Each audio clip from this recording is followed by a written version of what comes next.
గోవర్ధనగిరి చెంత బృందావన వాసులు అత్యంత వైభవోపేతకంగా ఈ గోపోత్సవాన్ని జరుపుకున్నారు. ఈ కారణంగా దేవేంద్రుడికి ఈ బృందావన వాసుల మీద కోపం వచ్చింది. దాని కారణంగా మేఘాల్ని ఆదేశించి 7 రాత్రులు 7 పగళ్ళు అంటే అహోరాత్రాలు 7 రోజులు అఖండంగా కుండపాతగా వర్షాన్ని కురిపించడం జరిగింది. దాంతో కృష్ణయ్య గోవర్ధనగిరినెత్తి తన యొక్క చిటికెన వేలు మీద నిలిపి ఛత్రంలాగా నిలబెట్టి ఈ గోపాలకుల్ని గోపికల్ని ఈ బృందావన వాసులందరినీ అలాగే గోవుల్ని గోవత్సాలని అందరినీ కూడా ఆ పర్వతం కిందికి రమ్మన్నాడు. వారందరినీ కూడా ఈ వర్షము ఈ గాలి వీటన్నిటి నుంచి కూడా రక్షించడం జరిగింది. దీనితో ఇంద్రుడి యొక్క గర్వం కాస్త అణిగిపోయింది. కృష్ణయ్య కాళ్ళ మీద పడి క్షమాపణ కోరుకోవటం జరిగింది. గాలి వాన నుండి పిడుగుపాట్ల నుంచి గోపాలులంతా రక్షింపబడ్డారు. గోవర్ధనగిరినెత్తి శ్రీకృష్ణుడు ఈ బృందావన వాసులందరినీ కూడా రక్షించడం జరిగింది. ఈ సంఘటన ఆ బృందావన వాసులందరినీ కూడా ఆశ్చర్యంలో ముంచెత్తింది.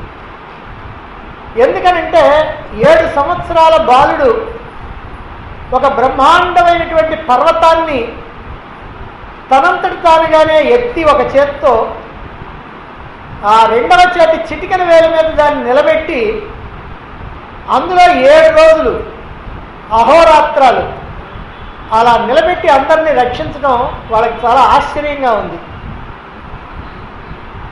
అందువల్ల ఒక రోజున ఆ వ్రజవాసులైనటువంటి వాళ్ళందరూ కూడా గోపులందరూ కూడా ఒకసారి సమావేశమయ్యారు.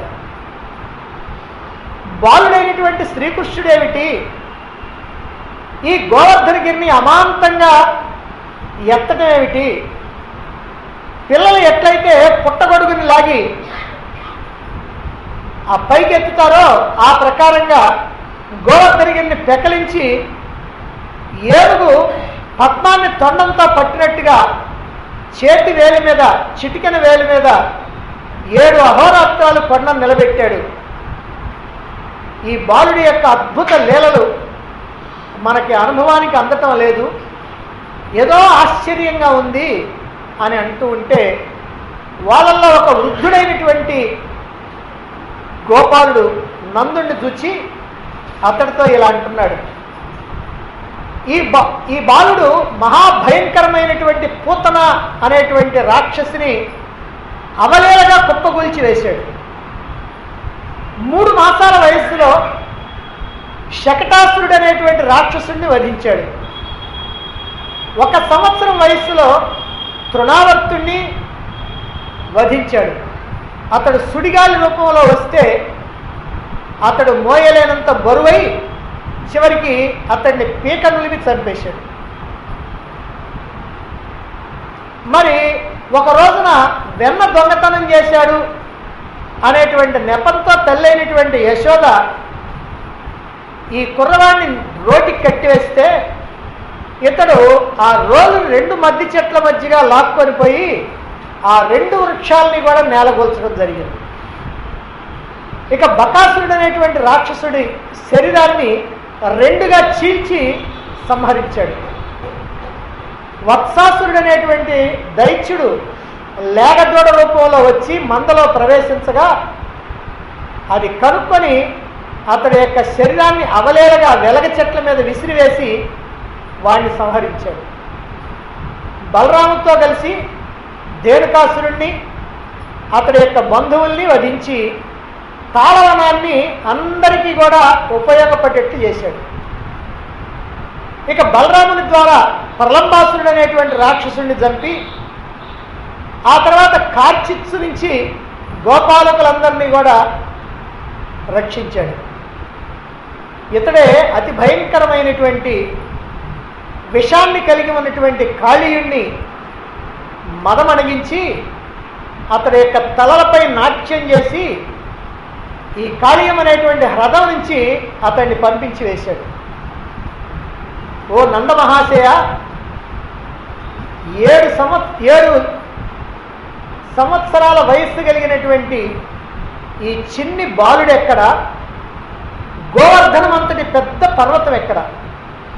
అందుచేత మాకు ఏదో సందేహంగా ఉంది, ఆశ్చర్యంగా ఉంది, నమ్మలేనట్లుగా ఉంది, కానీ కళ్ళతో చూచాం అని అంటే, అప్పుడు నందుడు అంటున్నాడు, ఓ గోపాలకులారా, నా బాలుడి మీద మీకున్నటువంటి అనుమానాన్ని నేను నివృత్తి చేయడానికి ప్రయత్నం చేస్తా. ఏమిటంటే, ఇతన్ని గురించి నామకరణం చేసినటువంటి రోజున గర్గ మహర్షి నాకు ఒక విషయాన్ని చెప్పాడు. అదే ఇప్పుడు మీకు చెప్పబోతున్నా. ఇతడు ప్రతి యుగంలో కూడా జన్మిస్తూ ఉంటాడు. గతంలో శుక్లవర్ణంతో, రక్తవర్ణంతో, పీతవర్ణంతో జన్మించాడు. ఈ జన్మలో ఈ బాలుడు ఇప్పుడు ఈ ద్వాపరంలో కృష్ణవర్ణంతో అంటే నల్లగా జన్మించడం జరిగింది. ఇతడు పూర్వం వసుదేవుడి యొక్క ఇంటిలో జన్మించడం వల్ల ఇతడిని వాసుదేవుడు అని కూడా అంటారు. ఇతడికి నామరూపాలు ఎన్నో ఉన్నాయి. ఇతడి వల్ల మనందరికీ కూడా శుభాలే కలుగుతాయి. ఇతడు అన్ని విధాలా కూడా నారాయణ సమానుడు.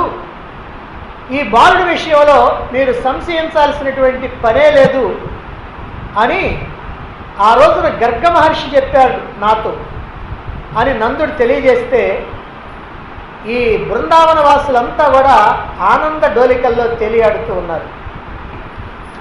శ్రీకృష్ణుని చేత పరాభవించబడినటువంటి ఇంద్రుడు కామధేనువుని వెంటబెట్టుకొని ఒక రోజున ఈ బృందావనానికి వచ్చాడు. అలా వచ్చి శ్రీకృష్ణుని దర్శించుకున్నాడు. గతంలో శ్రీకృష్ణుడి యొక్క వైభవం ఏమిటో బ్రహ్మదేవుడి ద్వారా విన్నాడు. గోవర్ధన పర్వతాన్ని ఎత్తినప్పుడు ఆ శ్రీకృష్ణుడి యొక్క మహిమని ప్రత్యక్షంగా దర్శించాడు. అందువల్ల దోసిలగ్గి ఆ శ్రీకృష్ణుడికి నమస్కారం చేశాడు. సూర్యుని యొక్క ప్రకాశంతో ప్రభవించేటువంటి తన కిరీటంతో శ్రీకృష్ణుని యొక్క పవిత్రమైనటువంటి పాదాలను స్పృశించాడు. గర్వం నశించిపోయినటువంటి ఇంద్రుడు శ్రీకృష్ణుని యొక్క పాదాలు పట్టుకున్నాడు. అలాగే ఇంద్రియాలు మనల్ని బాగా ప్రకోపింపజేస్తూ ఉంటాయి. ఆ ఇంద్రియాలు ప్రకోపింపజేస్తూ ఉంటే అది కాస్త మనం కనుక పోగొట్టుకున్నట్లయితే ఆత్మ అనేటువంటి శ్రీకృష్ణుడిని మనం తాకగలుగుతాం. ఇక్కడ ఇంద్రుడు తన యొక్క గర్వం మొత్తం అణిగిన తర్వాత శ్రీకృష్ణుని పాదాలు స్పర్శించగలిగాడు. మనం కూడా మన యొక్క అహంకారాన్ని వదిలించుకుంటే భగవంతుడి యొక్క పరమాత్మ యొక్క పాదపద్మాలని మనం తాకగలుగుతాం. అప్పుడే మనం సత్యానికి దగ్గర అవుతాం, అసత్యానికి దూరం అవుతాం. దేవేంద్రుడు శ్రీకృష్ణుని ప్రార్థిస్తున్నాడు. నమస్తుభ్యం భగవతే పురుషాయ మహాత్మనే వాసుదేవాయ కృష్ణాయ సాత్వతాం పతయే నమః. భగవానుడైనటువంటి ఓ కృష్ణ, నీకు నమస్కారం. నీవు మహాత్ముడివి, వాసుదేవుడివి, పరమపురుషుడివి, సాత్వులకి అధిపతివి. అటువంటి నీకు నమస్కారం అని ఇంద్రుడు ఆ కృష్ణుడిని ప్రార్థిస్తూ ఉన్నాడు. ఆ మాటలకి కృష్ణయ్య మందహాసం చేస్తూ, ఓ ఇంద్ర, క్షణికమైనటువంటి స్వర్గాధిపత్యాన్ని చూసుకొని అహంకారంతో ఉన్నటువంటి నిన్ను మేల్కొల్పటం కోసం దయతో ఇదిగో నీ యజ్ఞాన్ని నేను ఆపించా. అంటే ఇక్కడ మనం తెలుసుకోవాల్సినటువంటి విషయం ఒకటి ఉంది. ఎవరైతే ఐశ్వర్యంతో, గర్వంతో, అహంకారంతో మదాంధుడవుతాడో అదిగో అటువంటి వాడి యొక్క ఐశ్వర్యాన్ని ముందు కాస్త పోగొట్టి ఆ తర్వాత భగవానుడు వాళ్ళని ఉద్ధరిస్తాడు. బలిచక్రవర్తిని కూడా అలాగనే ఉద్ధరించింది. అతడు కూడా మదాంధుడే. అందువల్ల అతని యొక్క సంపదలు హరించి అతన్ని భక్తుడిగా మార్చుకున్నాడు బలిచక్రవర్తి. అదే ప్రకారంగా ఇక్కడ కూడా ఈ ఐశ్వర్య మదంతో, అంటే నేను దేవతలకు అధిపతిని, దేవేంద్రుని అనేటువంటి భావనతో ఉన్నటువంటి వాడు ఈ ఇంద్రుడు. అందుకనే అతని యొక్క ఐశ్వర్యాన్ని, అతని యొక్క సంపదని, అతని యొక్క గర్వాన్ని మొత్తం పోగొట్టిన తర్వాతనే అతన్ని కాస్త తన యొక్క పాదాల మీద పడవేసుకోవటం జరిగింది. ఐశ్వర్యం గనక కళ్ళు గప్పితే భగవంతుడిని దర్శించకుండా చేస్తుంది. కళ్ళు మూసుకుపోతాయి. సంపదలు కనుక వస్తే కళ్ళు మూసుకుపోతాయి. అందుకే హృదయము వెలుగులో వెల్లని వేసి శాంతి వెన్నెల చింతిస్తుంది. అందువల్ల భక్తులందరూ కూడా ఈ బాధలనే కోరుకుంటారట. ఒకసారి కుంతీదేవి కూడా అలాగే అడిగింది శ్రీకృష్ణుడిని, అత్త ఏం కావాలో కోరుకోనంటే, నాయన నా కోరిక నువ్వు తీర్చలేవని. అదేమిటి నీ కోరిక తీర్చలేకపోవటం? ఏం కావాలో కోరుకో, నేను తీరుస్తానంటే, నాకెప్పుడు కష్టాలే ఉండేటట్టుగా, బాధలే ఉండేటట్టుగా వరాన్ని ప్రసాదించమంది. అదేమిటంటే ఎవరైనా కోరుకునేది ఏమిటనంటే సంపదలు కోరుకుంటారు, కష్టాలు ఏమంటే కష్టాలు పోవాలని కోరుకుంటారు, కానీ కష్టాలు కావాలని కోరుకుంటారు ఏమిటనంటే, అప్పుడు అవంది, అయ్యా మేము కష్టాల్లో ఉండబట్టి కదా అనుక్షణము కూడా మమ్మల్ని కాపాడుకుంటూ వస్తూ ఉన్నావు, క్షణక్షణము కూడా మాకు ఎప్పుడు కష్టం వస్తే అప్పుడు నీ దర్శనం మాకు లభిస్తూ ఉంది, మేమనే సుఖంగా ఉంటే ఎప్పుడైనా వస్తావా, అందుకని నిన్ను ఎల్లప్పుడూ దర్శించడానికి వీలయ్యేటువంటి కష్టాలే మాకు కావాలి అని కుంతీదేవి అలా కోరుకున్నది. ఇప్పుడు భగవానుడు ఇంద్రుడిని ఆశీర్వదించాడు. ఇంద్రుడితో కలిసి వచ్చినటువంటి కామధేను ఉంది కదా, ఆ కామధేనువు కూడా భగవంతుడికి నమస్కారం చేసి తన యొక్క పాల ద్వారా ఆ పరమాత్మని అభిషేకించింది. గోవిందుడు అని నామాన్ని ఆయనకి ప్రసాదించింది. దేవతలంతా కూడా పుష్పవర్షం కురిపించారు. నారదుడు, తుంబురుడు ఇద్దరు కూడా అనేక విధాల శ్రీకృష్ణుడిని స్తుతించారు. ముల్లోకాలు ఆనందించిరి. ఆవులు పాలను చేపినవి, చెట్లు మధువును వర్షించినవి. శ్రీకృష్ణుడు అభిషిక్తుడు కాగా సమస్తమైనటువంటి జీవరాశులు కూడా శాంతిని పొందిని, ఆనందాన్ని పొందిని. శ్రీకృష్ణుని యొక్క సహచర భాగ్యాన్ని పొందినటువంటి ఈ బృందావన వాసులు ఏకాదశి వ్రతాన్ని శ్రద్ధగా చేయాలి అని నిశ్చయించుకున్నారు. అన్ని వ్రతాల్లో కూడా ఏకాదశి వ్రతం చాలా ప్రశస్తమైనటువంటిదని పేరుగాంచింది. అది చాలా పావనమైనటువంటిదని, మనస్సుల్ని పవిత్రం చేస్తుందని శాస్త్రాలు చెబుతూ ఉన్నాయి. అందుకనే నందుడు ఏకాదశి ఉపవాసం చేస్తూ ఉన్నాడు. ద్వాదశి నాడు స్నానం చేయటం కోసం బయలుదేరాడు. యమునను సమీపించాడు. నదిలో దిగి స్నానం చేస్తున్నాడు. అర్ధరాత్రి అసుర సమయం అంటారు. అందువల్ల అర్ధరాత్రి పూట ఎవరు కూడా స్నానం చేయకూడదు. కానీ ఇప్పుడు నందుడు ద్వాదశి గడియలు ప్రవేశించినవి అనే ఉద్దేశంతో ఆ అర్ధరాత్రి సమయంలో యమునా నదిలో దిగి స్నానం చేయటం మొదలుపెట్టాడు. అంటే అసుర సమయంలో ఈ నందుడు స్నానం చేస్తూ ఉంటే వరుణదేవుడి యొక్క సేవకుడు ఒకడు వచ్చి వరుణలోకానికి పట్టుకుపోయాడు ఈ నందుడి. నందుడు కనిపించడం లేదని బృందావన వాసులంతా కూడా ఆవేదన చెందుతున్నారు, బాధపడుతూ ఉన్నారు. శ్రీకృష్ణుడు తన యొక్క దివ్య జ్ఞానంతో తండ్రి వరుణలోకంలో ఉన్నాడు అని గ్రహించి వెంటనే వరుణలోకానికి వెళ్ళాడు. శ్రీకృష్ణుని దర్శించగానే వరుణుడు ఎంతో ఆనందించాడు. శ్రీకృష్ణుణ్ణి అనేక విధాలుగా అర్చించాడు, పూజించాడు, కీర్తించాడు. ఓ ప్రభు పరంధామ, ఈనాడు నా జన్మ చరితార్థమైంది. నీ దర్శన భాగ్యం చేత నా చిత్తం నిర్మలమైపోయింది. నీ పదయుగ్మము చెంత ఎందరో తరించారు. ఇంతవరకు నాకు ఆ భాగ్యం లభించలా.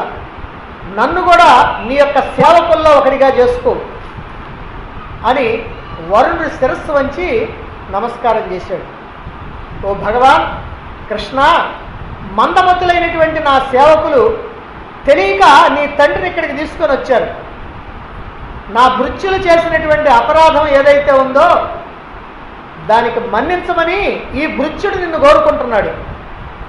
ఓ తండ్రి వాసుదేవా, నన్ను కరుణించి నందుణ్ణి తీసుకొని వెళ్ళు అన్నాడు.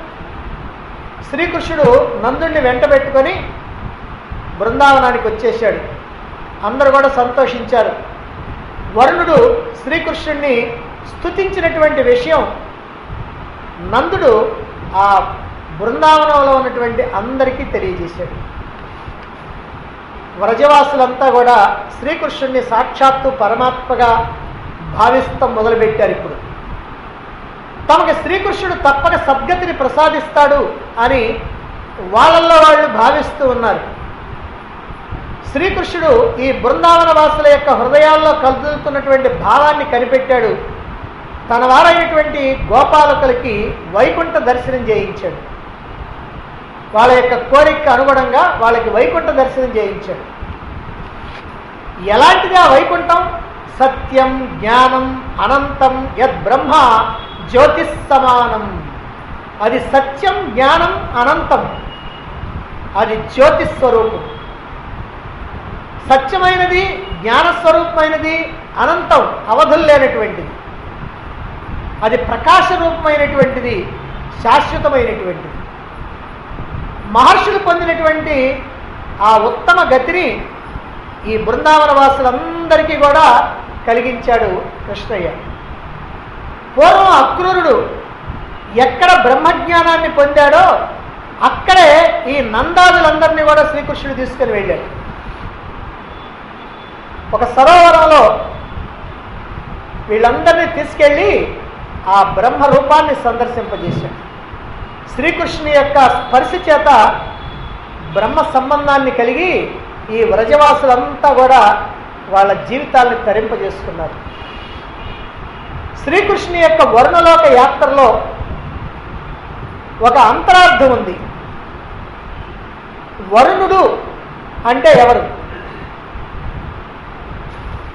గోపికల యొక్క వస్త్రాలని అపహరించడం అనేటువంటి క్రీడ ద్వారా వాళ్ళల్లో దేహవాసన పోగొట్టినటువంటి ఈ కృష్ణయ్య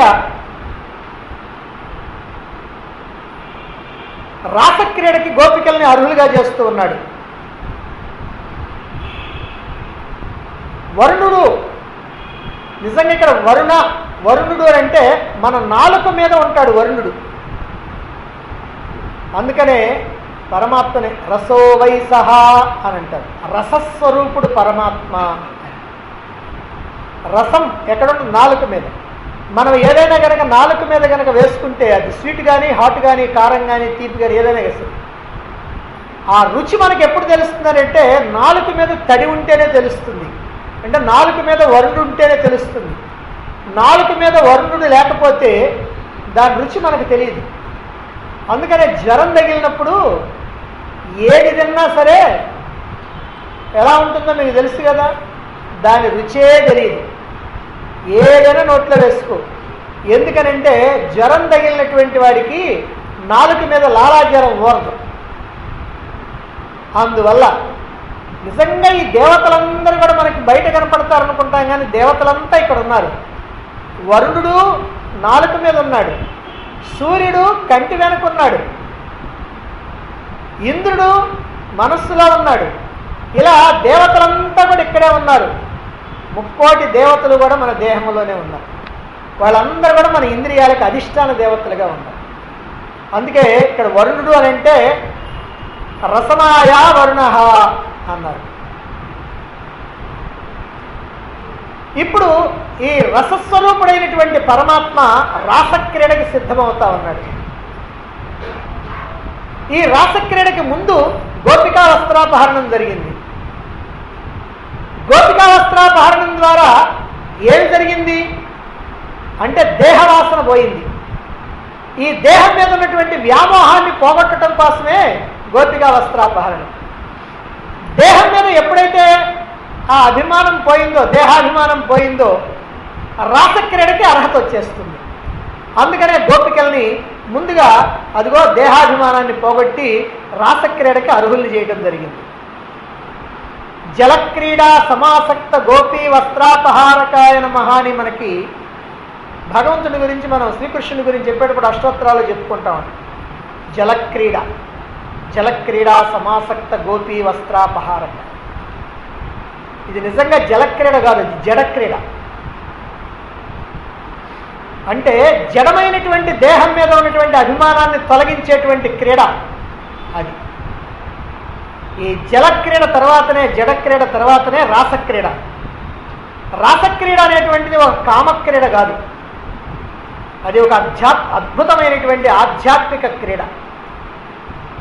ఈ రాసక్రీడని సామాన్యమైనటువంటి బుద్ధితో అర్థం చేసుకుంటే వాళ్ళకి దాంట్లో ఉన్నటువంటి ఆనందం, దాంట్లో ఉన్నటువంటి రసస్వరూపం అర్థం కాదు. కామవాంఛని దూరం చేసి ప్రేమని అంకురింపజేయటమే ఈ రాసక్రీడలో ఉన్నటువంటి పరమార్థం. ఇందులో కామక్రీడ కాదు ఇది. ఇది అద్భుతమైనటువంటి ప్రేమని, భగవంతుడి మీద అనన్యమైనటువంటి భక్తిని, ఆ భగవంతుడితో ఐక్యతని, జీవ బ్రహ్మైక్యతని తెలియజేసేటువంటి. జీవుల యొక్క హృదయాల్లో రాగం ఉంటుంది. ఆ రాగాన్ని కాస్త విరాగంగా మార్చి, వాటిని రసరాగంగా మార్చి భగవానుడు రూపుదిద్దుతాడు. అది ఈ రాసక్రీడలో ఉన్నటువంటి అద్భుతమైనటువంటి విశేషం. ఇంద్రియ నిగ్రహం, అచంచలమైనటువంటి భక్తి, నిరంతరమైనటువంటి భగవత్ సేవ అభిలాష, అంటే భగవంతుడిని ఎప్పుడు కూడా సేవించాలనేటువంటి కోరిక, అవి ఉన్నటువంటి వాళ్ళే. అంటే ఇంద్రియ నిగ్రహం ఉండాలి, భగవంతుని యందు భక్తి ఉండాలి, ఆ భగవంతుడిని నిరంతరం కూడా సేవించాలి, అర్చించాలి, ప్రార్థించాలి అనేటువంటి అభిలాష ఉండాలి.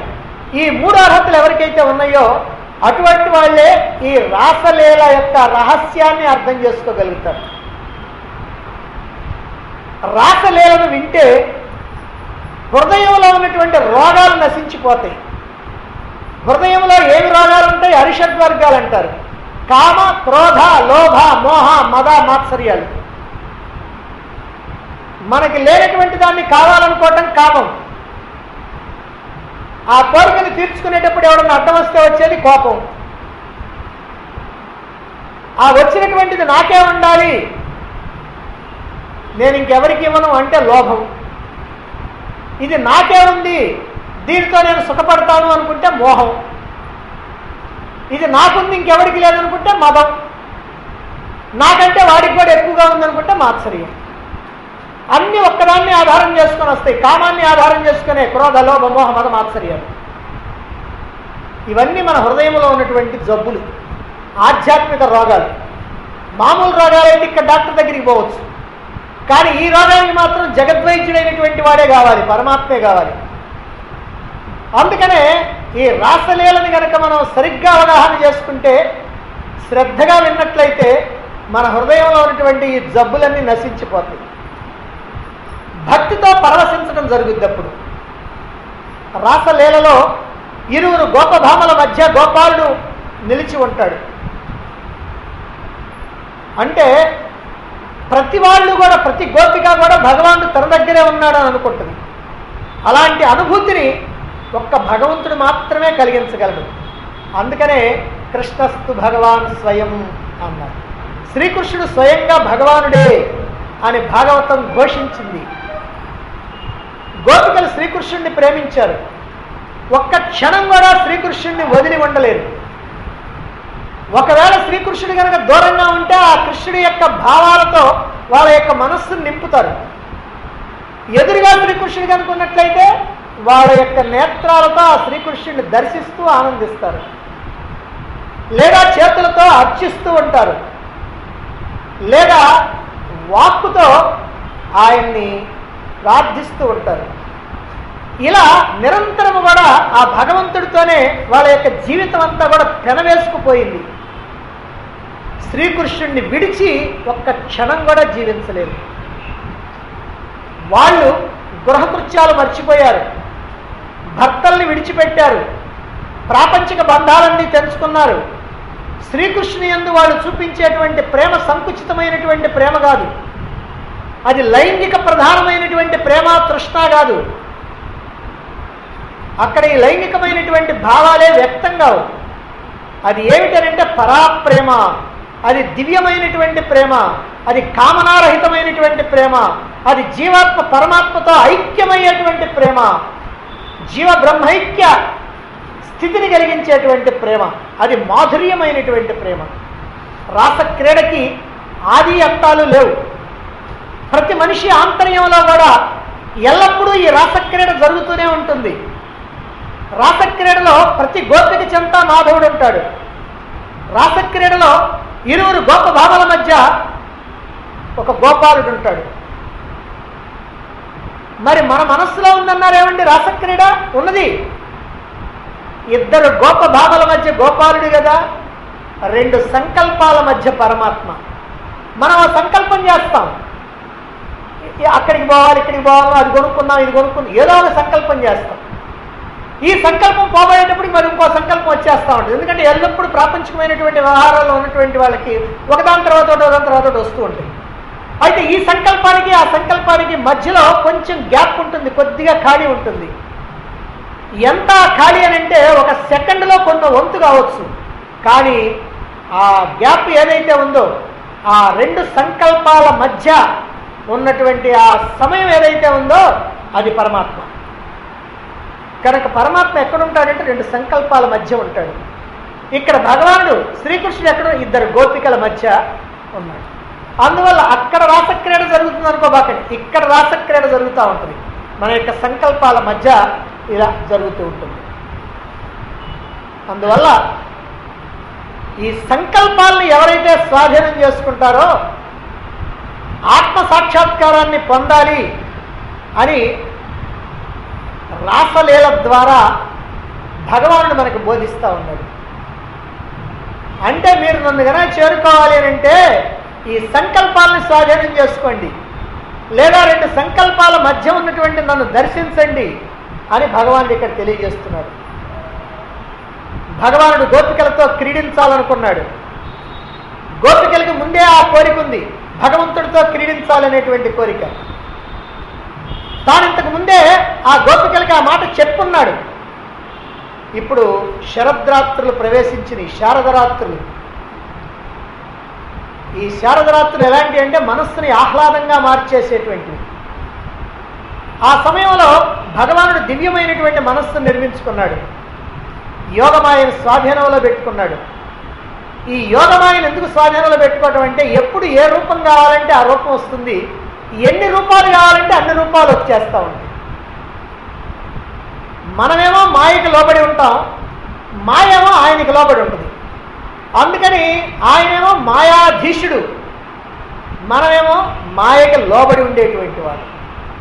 కాబట్టి ఈ మాయను ఆయన స్వాధీనం చేసుకొని అనేకమైనటువంటి రూపాలని ధరించడానికి ఆయన సిద్ధంగా ఉన్నాడు. ఛాందోగ్యోపనిషత్తులో ఈ విషయాన్ని గురించి కూడా మనకి పరమాత్మ యొక్క వ్యవహారాన్ని తెలియజేస్తూ ఒక మాట చెప్తారు. తదైక్షత బహుశ్యాం ప్రజాయేత అని. తథా ఈక్షత బహుశ్యాం ప్రజాయేత. తాను ఒక్కడే అయినప్పటికీ అనేకం కావాలనుకున్నాడు పరమాత్మ. ఈ అనేకత్వం ఎక్కడి నుంచి వచ్చిందంటే ఏకత్వంలో నుంచే వచ్చింది. పరమాత్మ ఏకం, అద్వయం. ఏకమేవా అద్వయం బ్రహ్మ నేహ నానాస్తి కించన అని ఉపనిషత్తు చెప్తుంది, బృహదారణ్యకోపనిషత్తు. ఏకమేవా అద్వయం బ్రహ్మ నేహ నానాస్తి కించన. ఉన్నదంతా ఒక్కటే, రెండవదేది లేదు. మరి ఒక్కటే కనుకైతే ఇక్కడ అనేకత్వం కనపడుతుందే. నిజంగా ఇక్కడ ఉన్నదంతా ఒక్కటే, కానీ మన యొక్క దృష్టికి అనేకంగా కనపడతా ఉంది. ఎందుకనంటే మన యొక్క దృష్టి అదిగో భగవంతుడి యొక్క కరికట్టుతోటి ఉంది. ఈ కరికట్టు వాడు ఉన్నాడు, మెస్పరిజం చేసేటువంటి వాడు ఉన్నాడు. ఈ ఐంద్రజాలికుడు, ఇంద్రజాలం చేసేటువంటి వాడు ఏం చేస్తాడంటే ఒక వస్తువును చూపిస్తే ఒక వస్తువు కనపడుద్ది. ఎందుకన్నట్టు కనపడుద్ది అంటే మన కళ్ళన్నీ కట్టేశాడు వాడు. అది కరికట్టు అంటే, కళ్ళు కట్టేయటం. వాడు ఎట్ట చేతి అట్టంటాయి. తాడు పాముగా కనపడుద్ది, పాము కర్రగా కనపడుద్ది, కర్ర తాడుగా కనపడుద్ది. ఎట్టగా ఎట్ట కనపడతాం. ఇప్పుడు భగవంతుడు ఇంకా పెద్ద ఇంద్రజాలి. అందువల్ల ఆయన చేసేటువంటి ఇంద్రజాలంలో ఎన్నో వంతు చేస్తారు మానవులు, ఏమి చేయలేదు. అందుకని ఆయన ఆ రకంగా ఒకడే అనేకం కావడానికి వీలుగా ఆ యోగం ఆయన స్వాధీనంలో పెట్టుకున్నాడు. బృందావనంలో రాసక్రీడ జరిగే సమయానికి శ్రీకృష్ణు యొక్క వయస్సు 8 సంవత్సరాలు. నిన్న మనం చెప్పుకున్నాం 7 సంవత్సరాల వ్యవహారం, అది గోపికా వస్త్రాపహరం. ఇప్పుడు ఇది 8 సంవత్సరాల వయస్సు. అంటే 8 సంవత్సరాలంటే మనకు గుర్తేమిటంటే అష్టాంగ యోగంలో 8వ యోగం సమాధి. నిన్న 7వది ధ్యానం, ఈ రోజున 8వది సమాధి. యమ నియమ ఆసన ప్రాణాయామ ప్రత్యాహార ధారణ ధ్యాన సమాధి. కాబట్టి రాసమండలిలో రాజశేఖరుడు రసరాజశేఖరుడు అయినటువంటి శ్రీకృష్ణ భగవాను యొక్క పొందు సమాధియే తప్ప ఇంకేమీ కాదు. అది సమాధి, అది జీవ బ్రహ్మైక్య స్థితి. ఎందుకనండి ఇక్కడ సమాధి? గోపికలు అక్కడ భగవానుడు, ఆయన పురుషుడు, వీళ్ళు స్త్రీ. స్త్రీ ఎప్పుడు కూడా జీవుడు, పురుషుడు ఎప్పుడు కూడా పరమాత్మ. పురుషుడు పురుషోత్తముడు. అయితే ఇక్కడ పురుషులు స్త్రీలంటే మనల్ని చూసుకోకూడదు. ఇక్కడ ప్యాంటు వేసుకున్న వాళ్ళు స్త్రీలే, పంచె కట్టుకున్న వాళ్ళు స్త్రీలే, చీర కట్టుకున్న వాళ్ళు స్త్రీలే. పురుషుడు మాత్రం ఒక్కడే ఉన్నాడు ఈ ప్రపంచం మొత్తం మీద, ఎప్పుడూ ఒక్కడే ఉంటాడు. ఆయనే ఆ పురుషుడు, ఆయనే పరమాత్మ. మిగిలిన వాళ్ళందరూ స్త్రీలే. కాకపోతే ఈ స్త్రీలలోనే రకరకాలుగా ఉన్నారు, కానీ మొత్తం మీద మాత్రం స్త్రీలే. అదేమిటండి, మమ్మల్ని పురుషుల్ని పట్టుకొని స్త్రీలు అంటారని ఎవరు మగవాళ్ళు కోపించాల్సినటువంటి పని లేదు. స్త్రీ అంటే ఏమిటంటే సకారం తకారం రకారం 3 ఉంటాయి దాంట్లో. స్త్రీ అనే వాటిలో సా త రా. సా అంటే సత్వగుణం, రా అంటే రజోగుణం, తా అంటే తమోగుణం. ఈ 3 గుణాలు ఉన్నాయి మనలో. ఈ 3 గుణాలు లేనివాడు ఎవడంటే వాడు పురుషుడు. ఈ 3 గుణాలకు అతీతులైనటువంటి వాడు పురుషుడు అవుతాడు. అందుకనే భగవానుడు అర్జునుడికి ఏం చెప్పాడంటే, ఓ అర్జున గుణాతీతుడివిగా అని చెప్తున్నాడు. ఈ 3 గుణాలకు ఎవరైతే అతీతుడు అవుతాడో వాడు పురుషుడు అవుతాడు. కాబట్టి ఈ లోకంలో అందరూ స్త్రీలే, పురుషుడు ఆయన ఒక్కడే. కాబట్టి ఈ స్త్రీలందరూ ఆయనతో కలవటమే జీవబ్రహ్మైక్యం. ఈ స్త్రీలందరూ జీవులు, ఆయనేమో పరమాత్మ. ఈ జీవులు పరమాత్మతో కలవటమే జీవబ్రహ్మైక్యం. అదిగో దాన్నే ఇక్కడ రాసలీల మనకి తెలియజేసి, మురళీ గానం విని గోపకాంతలంతా కూడా శ్రీకృష్ణుని వద్దకు వచ్చేశారు అని అంటూ శుక మహర్షి అక్కడ పరీక్షణ్ మహారాజుకి ఈ భాగవత కథని వినిపిస్తూ ఉన్నాడు. ఎక్కడున్నాడు శుక మహర్షి? అదిగో ఆ భాగవత కథని చెబుతూ హస్తినాపురంలో ఉన్నాడు. హస్తినాపురం ఊరి పొలిమేరల్లో అక్కడ పరీక్షణ్ మహారాజుకి 7 రోజుల్లో చచ్చిపోతానన్నాడు గనక, ఆ శాపం ఉంది గనక అదిగో ఆయన ద్వారా ఈ భాగవత కథ వింటున్నాడు. సరేనండి, 7 రోజుల్లో చచ్చిపోతాడు కనుక ఆయన వినాల్సింది మనకేమండి, మనం చాలా రోజులు బతుకుతామని అనుకోబాకండి. అందరూ 7 రోజుల్లోనే, సోమవారం కానీ, మంగళవారం కానీ, బుధవారం కానీ, గురువారం కానీ, శుక్రవారం కానీ, శనివారం కానీ, ఆదివారం. ఈ 7 రోజులు కాక ఇంక 8వ రోజు ఎప్పుడైనా చచ్చేవాడు ఉన్నాడా? అందరూ 7 రోజుల్లోనే, అందరూ పరీక్షలు మహారాజులే. కాబట్టి 7 రోజుల్లోనే ప్రాణం పోతుంది. కాబట్టి అయ్యా ఇదిగో ఈ 7 రోజుల్లో ధరించేటువంటి మార్గం ఏమిటో చెప్పంటే శుక మహర్షి అక్కడ కూర్చొని భాగవతాన్ని వినిపిస్తా ఉన్నాడు పరీక్షణ్ మహారాజుకి, ఇంకా కొంతమంది మహర్షులైనటువంటి వాళ్ళందరికీ కూడా. ఆయన ఈ భాగవత కథను చెప్తూ అంటున్నాడు, శ్రీకృష్ణుడు ఎప్పుడైతే మురళిని వాయించాడో ఆ మురళి గానం విని గోపికలంతా కూడా పరుగులు తీసుకుంటా వచ్చేస్తున్నారు అని. వచ్చేస్తున్నారు ఏమిటి? ఎక్కడున్నాడు ఈయన? హస్తినాపురంలో ఉన్నాడు. ఈయన యమునా తీరంలో ఉంటే వస్తున్నారు అని అనాలి, కానీ ఆయన హస్తినాపురంలో ఉంటే ఏమనాలి? వెళుతున్నారు అని అనాలి. అంటే శ్రీకృష్ణుడి యొక్క మురళీగానం విని గోపికలంతా కూడా వెళుతున్నారు, యమునా తీరానికి వెళ్ళిపోతున్నారు అని అనాలి కదా. మరి వస్తున్నారు అంటున్నాడు ఏంది? ఏదో ఉంది ఇక్కడ మెలిక వ్యవహారం. అంటే శుక మహర్షి ఆ హస్తినాపురంలో ఉన్న ఆయన యమునా తీరంలోనే ఆయన మనస్సు ఉంది. అంటే ఇక్కడ శ్రీకృష్ణుడి దగ్గరే ఆయన మనస్సు ఉంది. అంటే శ్రీకృష్ణుడి యొక్క లీలల్ని తెలియజెప్తూ ఆయన ఒక్కసారి కళ్ళు మూసుకొని ఆ శ్రీకృష్ణుని తలుచుకొని ఆయనతో ఐక్యమై ఆయనలో కూర్చొని ఇప్పుడు చెబుతున్నాడు. అందుకని ఇప్పుడు ఎక్కడున్నాడు అనమాట శుక మహర్షి? అక్కడున్నాడు. అంటే దేహం కాదు, ఆయన యొక్క మనస్సంతా ఎక్కడున్నాడంటే ఆ యమునా తీరంలో ఉంది. ఆ యమునా తీరంలో ఉంది కనుక ఆ శ్రీకృష్ణుడు మురళి వాయించాడు, ఆ గోపికలందరూ పరిగెత్తుకొని వస్తున్నారు అని అన్నాడు. ఎందుకంటే ఇప్పుడు వస్తున్నారు అని అనాలి, ఆయన అక్కడున్నాడు కాబట్టి ఆ శుక మహర్షి దీన్ని బట్టి మనం తెలుసుకోవాల్సిన వస్తున్నారు అనేటువంటి ఒకే మాటను బట్టి మనం ఏమర్థం చేసుకోవాలంటే శుక మహర్షి ఎంత పరవశించిపోతున్నాడు, ఈ రాసలీలను గురించి తెలియజేస్తూ ఎంతటి పరవశాన్ని పొందుతున్నాడు అనేటువంటి విషయం మనం అర్థం చేసుకోవాలి. దీన్ని ఏమంటారంటే సామీప్య సిద్ధి అని అంటారు. మనకు 4 రకాలైనటువంటి మోక్షాన్ని కూడా 4 రకాలుగా చెప్తారు. సారూప్య, సాలోక్య, సామీప్య, సాయుజ్య.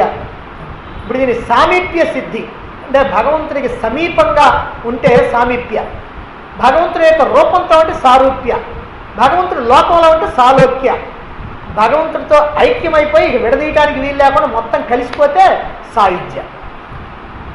ఎవరికైనా సాయుధ్యం కావాలి కానీ మిగిలిన లాభం లేదు. ఆ సాయుధ్యం వచ్చిందాకా మిగిలినవన్నీ కూడా మళ్ళీ మళ్ళీ వస్తూనే ఉంటాయి. అందుకని ఇదిగో ఈ సామీప్య సిద్ధిని పొందినటువంటి వాడు శుకుడు పరవశంతో ఈ రాసక్రీడని వర్ణిస్తూ అక్కడే ఉన్నట్టుగా చెబుతూ ఉన్నాడు. రాసక్రీడలో గోపికలు శ్రీకృష్ణుడితో కలిసి క్రీడిస్తారు. వాళ్ళది పరమ విరహాసక్తి అని నారద మహర్షి చెప్తూ ఉన్నాడు. నారద భక్తి సూత్రాలు చెప్పుకున్నాం మనం. పరాభక్తి అని అంటే ఎలా ఉండాలి అని అంటే దానికి వర్ణించి చెప్పడానికి నారదుడికి ఏమి దొరకల. పరాభక్తి అంటే ఎట్టుండాలంటే ఇట్టుండాలండి అని చెప్పడానికి ఆయనకి ఏం దొరకల. దొరక్క ఏం చెప్పాడంటే యథా వ్రజ గోపికానాం అని అన్నాడు. అంటే పరాభక్తి ఎట్టుండాలి అని అంటే యథా వ్రజ గోపికానాం, వ్రజపురంలో ఉన్నటువంటి గోపికల యొక్క భక్తిలానే ఉండాలి. అది పరాభక్తి అంటే. ఇంకా అంతకంటే నేను చెప్పడానికి నాకేమీ లేదు అని అన్నాడు. అంటే నారద మహర్షి లాంటి పరమ భక్తాగ్రస్తుడైనటువంటి వాడు పరాభక్తిని గురించి వర్ణించాలి అని అంటే గోపికల్ని ఆధారంగా తీసుకున్నాడు. ఇది మనం ఇక్కడ గమనించాల్సినటువంటి విషయం. ఎలాంటిది ఆ భక్తి? మనం ఆ గోపికల యొక్క భక్తి ఎలాంటిది అని అంటే అది ఎన్నిసార్లు తెలుసుకున్నా మనకి అలాంటి భక్తిలో మనం ఉండలేకపోతున్నామని బాధపడాల్సిందే. ఎందుకంటే శ్రీకృష్ణుడు ఒక రోజున గోవులు తోలుకుంటూ వస్తున్నాడట. సరే ఉదయమే గోవులు తోలుకొని వెళ్తారు, సాయంత్రం పూట గోవులు తోలుకొని వస్తారు. అందుకని దాన్ని గోధూళి వేళ అంటారు. ఏమిటా గోధూళి వేళ అంటే గోవులన్నీ వచ్చే సమయంలో ఆ గిట్టలు ఆ కింద నేలను రాసుకుంటా వస్తూ ఉంటే ఆ ధూళి కాస్త పైకి లేస్తూ ఉంటుంది. అందుకని దాన్ని గోధూళి వేళ అంటారు ఆ సాయంత్రం సమయాన్ని. అల్లంత దూరంలో అలా గోవులు రావడాన్ని చూస్తా ఉన్నది ఒక గోపిక. ఆ గోవుల మధ్యలో నెమలి పింఛం కనపడింది. ఎందుకు ఇంతోడా? ఆ గోవులేమి ఇంత ఉంటుంటాయా? ఒకటి గోవత్సాలు ఇంత ఉంటుంటాయి. అందుకని వాటి మధ్య ఎక్కడో ఒక్కసారి అట్లా కనపడ్డది, ఆ నెమలి పింఛం కనపడ్డది. అది కనిపించినప్పటికల్లా పరిగెత్తుకుంటా వెళ్ళింది గోపిక. అక్కడికి వెళ్ళి కృష్ణయ్య కృష్ణయ్య అన్నాను. ఏమిటా ఉత్సుకత, ఏమిటా పరుగు, ఎందుకంతలా పరుగులు తీసుకుంటా వస్తున్నావు అన్నాడు. కృష్ణయ్య, ఈ సృష్టి ఏమీ బాగాలేదయ్యా. అసలు బ్రహ్మకి సృష్టి కార్యం ఎట్లా చేయాలో సరిగ్గా తెలిసినట్లేదు.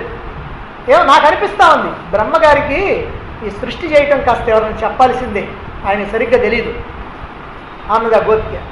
అబ్బో, తెలివి చాలా మీరిందే అని అనుకొని, గోపమ్మ బ్రహ్మదేవుడు ఎంత అనుభవం కలిగినటువంటి వాడు.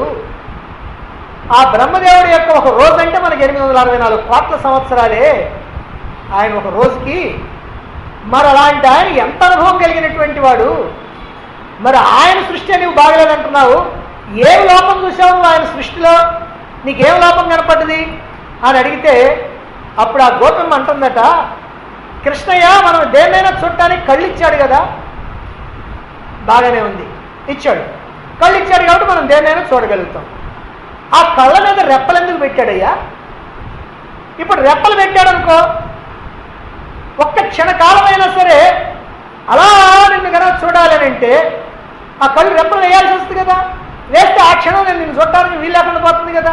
అదే రెప్పలు కనుక పెట్టడనుకో అట్లాగే చూస్తూ ఉండొచ్చు, ఎంతసేపు అయినా చూస్తూ ఉండొచ్చు.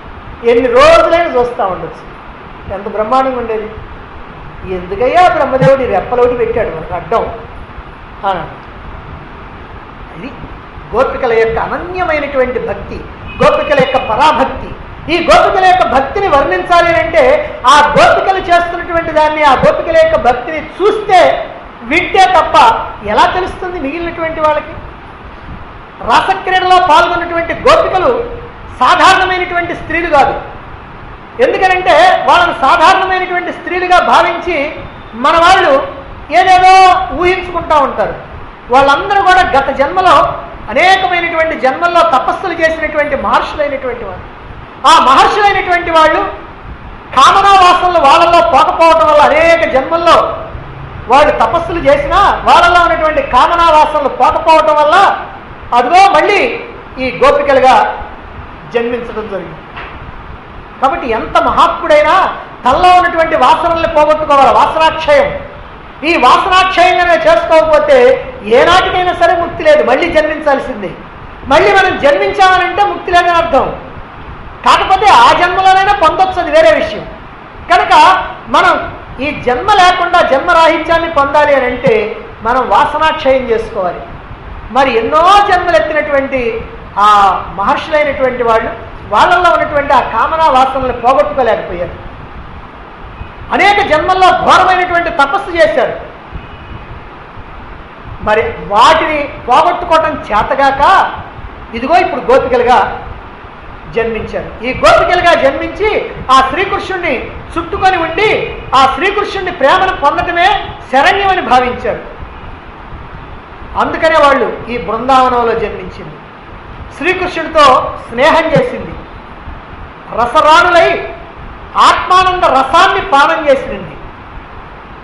శ్రీకృష్ణుని యొక్క సంపర్కం చేత, శ్రీకృష్ణుని యొక్క స్పర్శ చేత వాళ్ళు ఆ బ్రహ్మజ్ఞానాన్ని పొందారు. గోపికలకి దేహాధ్యాస తెలియదు. ఎందుకనంటే వాళ్ళ యొక్క భక్తి ఎలాంటిదో చెప్పడానికి వాళ్ళ దేహాధ్యాస వాళ్ళకి తెలియదు. ఒక గోపికంట ప్రమిది చేత పట్టుకొని పక్కింటికి వెళ్ళింది ప్రమిది వెలిగించుకోవటం కోసం. ఈ ఒత్తిడి అక్కడ వాళ్ళ ప్రమిదికి అట్లా తగిలించి వెలిగించుకోవాలి. అదిగో అలా వెలిగిస్తూ ఉంది. ఇంతలో కృష్ణయ్య వస్తున్నాడు అనేటువంటి విషయం తెలిసింది. వెంటనే గోపిక తన యొక్క ముఖాన్ని ఆ ప్రమిది నుంచి ఆ పక్కకి తిప్పింది. ఆ కృష్ణయ్య వస్తున్నాడు అనేటువంటి ఆ కృష్ణయ్యను చూస్తూ ఉంది. ఆ శ్యామసుందరుడి యొక్క ముఖారవిందాన్ని దర్శిస్తూ ఉంటే ఆమెకి ఈ లోకం తెలియటల్లా, తన యొక్క దేహం సంగతి తెలియటల్లా, రెప్పవాల్చకుండా శ్రీకృష్ణుని చూస్తూ ఉంది. ఈలోగా ఏమైందంటే అలా వెలిగిస్తూ ఉంది కదా, ఆ వెలిగిస్తూ ఉంటే ఈ ఒత్తి కాకుండా ఆమె వేలుకు తగిలింది ఆ నిప్పు. ఆ వేలు మండిపోతూ ఉంది. ఏమి మాత్రం తెలియదు. ఎందుకని తెలియలేదు? అసలు ఇక శరీర భావన ఉంటే కదా. ఇప్పుడు శరీర భావన పోయి ఈ మనస్సు అంతా కూడా అక్కడ ఉంది. మనకి ఎప్పుడైనా కష్టం ఎప్పుడు తెలిసింది అంటే మనసు ఉన్నప్పుడే తెలిసేది, ఎంత దెబ్బ తగిలినా కూడా. అందుకనే ఆటలు ఆడుకునేటువంటి వాడు ఆ ఆట మీద బాగా ఇంట్రెస్ట్ ఉన్నాడంటే కింద పడి మోకాలు దొక్కపోయినా వాడికి అప్పుడు నొప్పి తెలియదు. ఆట అయిపోయిన తర్వాతే అమ్మో అంటాడు ఒకసారి. ఎందుకనంటే ఆ దెబ్బకి వెనక మనస్సు ఉండాలా. ఆ మనస్సు ఉంటేనే ఆ దెబ్బ సంగతి తెలుస్తుంది, లేకపోతే తెలియదు. ఈ దేహం ఒకటి మొద్దు కనుక ఈ మొద్దుని ఆడించేటువంటి మనస్సు ఉండాలి. ఈ మనస్సు ఇప్పుడు అక్కడ ఉంది, శ్రీకృష్ణుడి మీద ఉంది. అందుకని ఈమె చేయి కాలిపోతా ఉంది. ఏరు కాలిపోతున్నా సరే ఏమి వాళ్ళకి తెలియలా, బాధపడలా. శ్రీకృష్ణుడి యొక్క ధ్యానంలో ఆమె చిత్తం లయించిపోయింది, దేహాధ్యాస దూరం అయిపోయింది. మనసు ఎప్పుడైతే ఆ కృష్ణ చైతన్యంలో లీనమైపోయిందో ఈ దేహేంద్రియ మనోబుద్ధుల్ని దాటిపోవటం జరుగుద్ది. ఆ సత్తా స్వరూపమైనటువంటి ఆత్మలో నిలిచిపోవటం జరుగుతుంది. మరి సాధారణమైనటువంటి వ్యక్తులు కనుకైతే ఆ చురుక్కు మనగానే ఇటు జరగడం, కానీ వాళ్ళు ఆ కృష్ణుడిని చూస్తూ ఇక్కడ చురుక్కుమందో ఏమందో తెలియలే, ఏలుందో పోయిందో కూడా తెలియదు. ఎందుకనంటే అది గోపికల యొక్క భక్తి. అటువంటి గోపికలతో ఇక్కడ శ్రీకృష్ణుడు 8 సంవత్సరాల వయసు కలిగినటువంటి శ్రీకృష్ణుడు ఈ రాసక్రీడని ప్రారంభించడం జరిగింది. మరి ఈ రాసక్రీడని ప్రారంభిస్తూ శారదరాత్రులు వచ్చేసి గోపికల యొక్క చిరకాల వాంఛను నెరవేర్చడం కోసం తన యొక్క యోగమాయను ఆశ్రయించినటువంటి శ్రీకృష్ణుడు రాసక్రీడను జరపడానికి ఉద్యుక్తుడయ్యాడు. గోపికల యొక్క హృదయాల్ని కదిలించి వాళ్ళ యొక్క చిత్తాలని అపహరించాలనేటువంటి ఉద్దేశంతో శ్రీకృష్ణుడు బృందావనంలో యమునా తీరంలో అదిగో వేణువుని తన యొక్క అధరాలపై నుంచి ఆ మధురమైనటువంటి నాదాన్ని వినిపిస్తూ ఉన్నాడు. మురళి పిలుపు వినిపించింది. అది సామాన్యమైనటువంటి పిలుపు కాదు, మోహనమైనటువంటి దివ్య నాదం, మనోహరమైనటువంటి మంజుల గానం, భరించలేనటువంటి ఆనందాన్ని, నిలుపుకోలేనటువంటి పారవస్యాన్ని కల్పించేటువంటి అమృత నాదం, అమర గానం. అది ఎప్పుడైతే ఈ మురళీ గానం బృందావన కుంజ కుటీరంలో మ్రోగుతూ ఉందో అది అందరినీ పలకరిస్తా ఉన్నది, పిలుస్తా ఉన్నది, పిచ్చివాళ్ళం చేస్తా ఉన్నది, హృదయ తంత్రుల్ని మీటుతా ఉన్నది, మానస వీణని మృదుమధురంగా పలికిస్తూ ఉంది. మనస్సు వెన్నెల రాత్రిని వదలనంటుంది, మల్లెల రాత్రిని మర్చిపోనంటున్నది, నవ్వుల రాత్రిని నిలిపివేయమంటున్నది, వింజామర్లు అందించే సుగంధమైనటువంటి మారుతాన్ని దూరం చేసుకోవద్దనంటున్నది. ఈ దామోదరుని చెంతకు దాపరికం లేకుండా నడవండి అని పిలుస్తూ ఉన్నది ఆ వేణునాదం. గోపెమ్మలు గోపాలుని చెంతకు నడవసాగారు. మురళీరవ స్వాగత స్పందనకి గోపికలంతా అప్రయత్నంగా అలా పరుగులు తీస్తూ ఉన్నారు. కొంతమంది అడ్డంకులన్నీ అధిగమించి వెళుతూ ఉన్నారు, కొంతమంది పరుగులు తీస్తూ ఉన్నారు, కొంత దూరం పోయేటప్పటికి అన్ని వైపుల నుంచి వచ్చేటువంటి వాళ్ళందరూ కలుసుకున్నారు. అందరూ కలిసి పాడుకుంటూ అలా ముందుకు వెళుతూ ఉన్నారు.